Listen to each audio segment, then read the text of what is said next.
মানে মূল কথাটা হচ্ছে কনস্টিটিউশন হচ্ছে একটা রাষ্ট্রের জনগণের প্রধান রাজনৈতিক দলিল।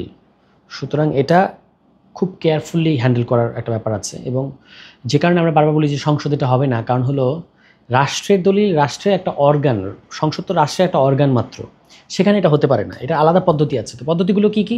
পৃথিবীতে অনেকগুলো পদ্ধতি, যেমন একটা পদ্ধতি হচ্ছে গণপরিষদ, এটা কথা সবাই বলে।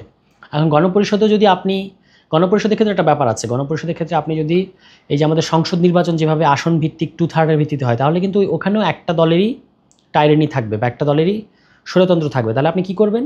আমি মনে করি যে ধরুন সবচেয়ে বেস্ট উপায় হচ্ছে, ধরুন একটা আমাদেরকে সামনে আমাদের জন্য বলল যে তুমি এমন একটা ফর্মুলা দাও যে ফর্মুলার মধ্য দিয়ে একটা গণপরিষদও গঠিত হবে, আবার একটা সরকারও গঠিত হবে। সেই ফর্মুলাটা কি? আমার বিবেচনায় ফর্মুলাটা হওয়া উচিত, আপনি একটা নির্বাচন দেবেন এবং সেই নির্বাচনে আসন ভিত্তিক যেভাবে এখন নির্বাচন হয় তার মধ্য দিয়ে সরকার গঠিত হবে। আবার ওই নির্বাচনের মধ্য দিয়ে এক এক দল যে পার্সেন্টেজ অফ ভোট পেয়েছে ওই পার্সেন্টেজ অফ ভোটের ভিত্তিতে গণপরিষদ গঠিত হবে। কারণ গণপরিষদে আপনার সরকার বিরোধী দল দরকার নাই। গণপরিষদে সবাই কিন্তু যায় হচ্ছে সংবিধান বানানোর জন্য, এবং সেখানে ওই ধরনের লোকেরাই যাবে যারা এই ব্যাপারগুলো বোঝে। ফলে সুতরাং তারা দেখবে না যে ও অমুক দলের, ওকে আমার বিরোধিতা করতেই হবে। যেটা যৌক্তিক সেটার দিকেই সবাই আসবে।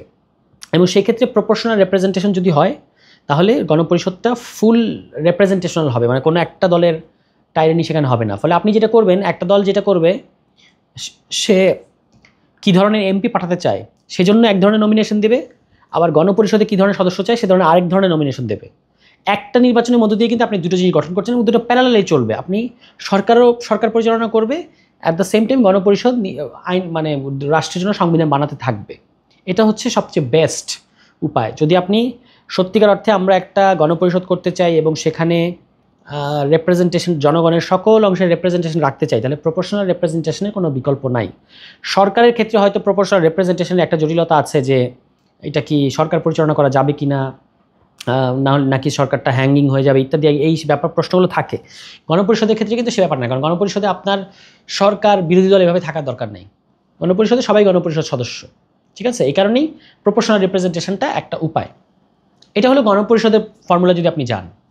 এর বাইরেও পৃথিবীতে অনেক ধরনের উদাহরণ আছে, যেমন আরেকটা খুব পোক্ত বা একটা খুব মেজর পদ্ধতি হচ্ছে কনস্টিটিউশনাল কনভেনশন। এটা ঠিক এভাবে নির্বাচিত হয় না, মানে নির্বাচনের মধ্য দিয়ে করা হয় না, কিন্তু এটা সবার ঐক্যমতের ভিত্তিতে একটা সিলেক্টিভ বডি হয়। তারা সংবিধান বানানোর জন্য দায়িত্বপ্রাপ্ত হয়। তারা একটা সংবিধান বানায়, সেখানেও কিছু আলাপ আলোচনা হয়।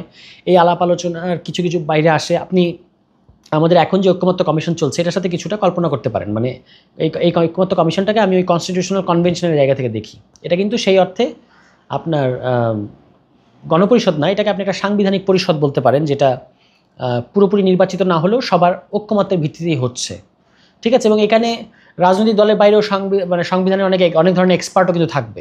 আবার রাজনৈতিক দলের মধ্যেও যারা সংবিধানের ব্যাপারগুলো বোঝে সেই ধরনের লোকেরা এখানে থাকবে, ঠিক আছে? তো এই কনস্টিটিউশনাল কনভেনশনের মধ্য দিয়ে আপনি একটা সংবিধান প্রস্তাব করবেন, সেই সংবিধান গণভোটের মধ্যে দিয়ে পাস হবে। হোয়াট এভার দ্য কেস, আপনাকে কিন্তু গণভোটে যেতেই হবে। কারণ আমি আপনাকে যেমন ধরুন চিলিতে একটা ঘটনা ঘটেছিল 2019 সালে, যে একটা খুব ভালো সংবিধান তারা বানিয়েছিল, জনগণের কাছে দেওয়ার পর জনগণ কিন্তু এটা গণভোটে রিজেক্ট করেছে। কেন? কারণ পুরো প্রক্রিয়ায় কোথাও জনগণকে এনগেজ করা হয় নাই। ফলে জনগণ যেটার ব্যাপারে অন্ধকারে ছিল সেটাকে তারা সমর্থন দেয় নাই। তো এটা না হওয়ার জন্য আপনি মানে যেমন ধরুন অনেকে বলে থাকে এই কনস্টিটিউশনাল কনভেনশন যখন আপনি বসবে তখন কিন্তু জেলা ভিত্তিকও অনেক ধরনের, মানে ডিসিরা যেটা করতে পারে যে বিভিন্ন পেশাজীবী, ছাত্ররা, বিভিন্ন পেশাজীবী এরকম নানা, বা রাজনৈতিক সংগঠনের লোকেরা এরকম সবাইকে নিয়ে বসতে পারে, তারা জেলার সমস্যাগুলো বলবে এবং জেলা থেকে তারা কী চায় এই কথাগুলো আবার কনস্টিটিউশনাল কনভেনশনে আসবে, ঠিক আছে? এই পুরো প্রক্রিয়া আপনি যদি বটম টু টপ জনগণকে ইনক্লুড করেন তখন কিন্তু জনগণ আর মনে করবে না যে আমাকে বাদ দিয়ে কোনো একটা জিনিস হচ্ছে, ওই ভয়টা তখন আর থাকবে না। এটা হচ্ছে আপনার এই দুটো পদ্ধতি হচ্ছে সবচেয়ে মানে স্বীকৃত পদ্ধতি, গণপরিষদ অথবা কনস্টিটিউশনাল কনভেনশন এবং তারপরে গণভোট। এখন আমাদের দেশের এই মুহূর্তে আমরা যে বাস্তবতায় আছি এখানে গণপরিষদের সম্ভাবনা খুব কম, কিন্তু যে ঐক্যমত্য কমিশন কাজ করেছে তারা এক ধরনের গণপরিষদীয় ভূমিকা পালন করেছে। তো সুতরাং আপনি এখানে যে ঐক্যমত্যগুলো আসবে এটাকে স্রেফ গণভোটে পাঠালেই কিন্তু আমাদের কাজটা হয়ে যায়।